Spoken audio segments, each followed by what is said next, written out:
सभी का उत्तम सिंह एकेडमी के इस ऑनलाइन क्लासेस में बहुत बहुत स्वागत है। और आज अपन लोग बात करने वाले हैं इंग्लिश कॉम्पिटिटिव के बारे में। ठीक है, ये जो इंग्लिश कॉम्पिटिटिव है इसके बारे में आज अपन लोग ये जान रहे हैं कि जो अभी जेल प्रहरी की जो वैकेंसी आई हुई है, ठीक है, जेल प्रहरी की जो वैकेंसी है उसमें कौन कौन से टॉपिक इंग्लिश से रिलेटेड होते हैं जो आपको पढ़ना चाहिए और आपको वो कितने नंबर के आते हैं वो टॉपिक, इसके बारे में पूरा मैं आपको इंट्रोडक्शन वीडियो बना रहा हूँ और इसी के अकॉर्डिंग मैं पूरी क्लास आप लोग को प्रोवाइड कराऊँगा। ठीक है, तो इस वीडियो में मैं आपको बताने वाला हूँ सबसे पहली बात कि वो टॉपिक कौन से हैं जो आप लोग को मोस्टली पढ़ना है। ठीक है, तो फर्स्ट आप लोग ध्यान रखिएगा टेंस का।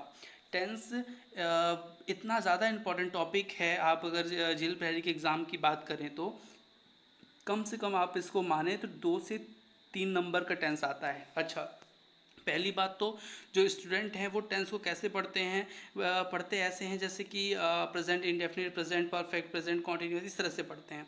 तो ये चीज़ अपन लोग को नहीं पढ़ना, अपन लोग को पढ़ना है अपन को ट्रिक से, क्योंकि जो ट्रिक है वही क्वेश्चन पे आती है। ठीक है, ध्यान रखिएगा, कभी आपको ऐसा थोड़ी ना कोई क्वेश्चन पूछेगा कि राम जाता है, ठीक है, राम जाता है, ऐसे क्वेश्चन अब नहीं आते, ये क्वेश्चन थोड़ी ना आएंगे, इसको आपको ट्रिक से भरना पड़ेगा। तो वो चीज़ें पूरी ट्रिक मैं आप लोग को वहाँ पे बताऊँगा टेंस की वीडियो में। ठीक है, फिर मैं आपको पढ़ाऊँगा आर्टिकल।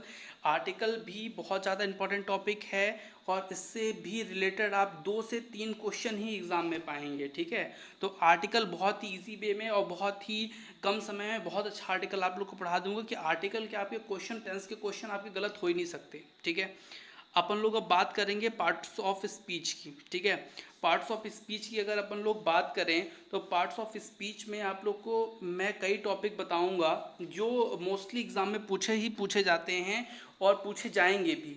और बात को आपका एक हो गया मॉडल वर्ब, एक हो गया डिटर्मिनर्स, एक हो गया आपका प्रीपोजिशन और एक हो गया वर्ब। ये जो 4 टॉपिक हैं पार्ट्स ऑफ स्पीच के, बहुत इंपॉर्टेंट टॉपिक हैं।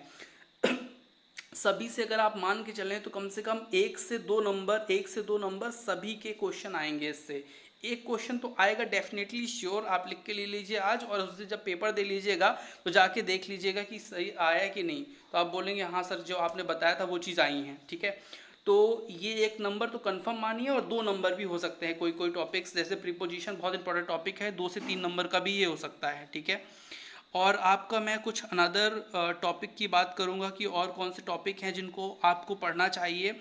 तो उसके लिए मैं आपको बता दूं कि सब्जेक्ट वर एग्रीमेंट, ये जो टॉपिक मैंने लिखा हुआ है सब्जेक्ट वर एग्रीमेंट है। सब्जेक्ट वर एग्रीमेंट अगेन बहुत इंपॉर्टेंट टॉपिक है, इससे भी क्वेश्चन निश्चित तौर पे आने ही आने हैं। वही क्वेश्चन आपका 1 से 2 नंबर का क्वेश्चन इससे आएगा ही आएगा। ठीक है, तो आपका सब्जेक्ट वर्ब एग्रीमेंट हो गया। फिर है आपका करेक्ट सीक्वेंस। करेक्ट सीक्वेंस क्या होता है, आपको एक सेंटेंस 4 सेंटेंस दे देंगे, जैसे 1 सेंटेंस 2 3 एंड 4। ठीक है, अब इसमें आपको क्या कर देंगे, सीक्वेंस मिलाने के लिए आपको 4 ऑप्शन नीचे दे देंगे कि पहले 2 आएगा, 3 आएगा, 4 आएगा और कि 1 आएगा।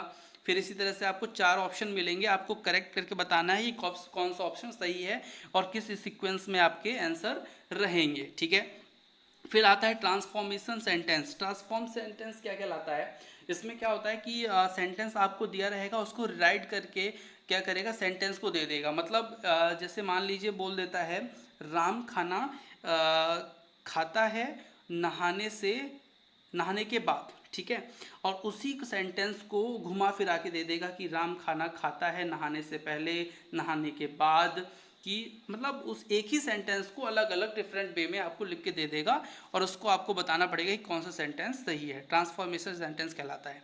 अपोजिट मीनिंग आप लोग समझते होंगे, और उसमें एक चीज़ और आती है सिनोम्स। ठीक है, सिनोम्स और एंटोनिम्स होता है। एंटोनिम्स जो होता है वो आपका अपोजिट मीनिंग कहलाता है, सिनोम्स आपका समानार्थी कहलाता है।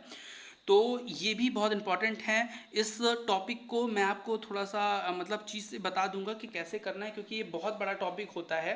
फिर भी मैं आपको ऐसे कुछ इंपॉर्टेंट अपोजिट सिनोनिम्स बता दूंगा जिससे आप लोग को बहुत ज़्यादा हेल्प मिलेगी क्वेश्चन को सॉल्व करने में।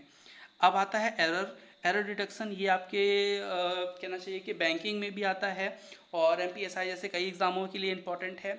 एरर में क्या होता है कि आपको एक सेंटेंस दिया रहेगा और जैसे पूरा सेंटेंस दिया है, उस सेंटेंस का फिर आपको ऑप्शन देगा 1 2 3 एंड 4। उसका आधा पार्ट 1 में रखेगा, फिर आपका नेक्स्ट पार्ट सेकंड में रखेगा, थर्ड में रखेगा, फोर्थ में रखेगा, और उसमें आपसे पूछ लेगा कि कहाँ पे एरर है। ठीक है, तो इस तरह से भी क्वेश्चन आपसे पूछ लेगा। तो आपको जहाँ पे एरर समझ में आएगी वो चीज़ भी मैं आपको शॉर्ट में बता दूंगा।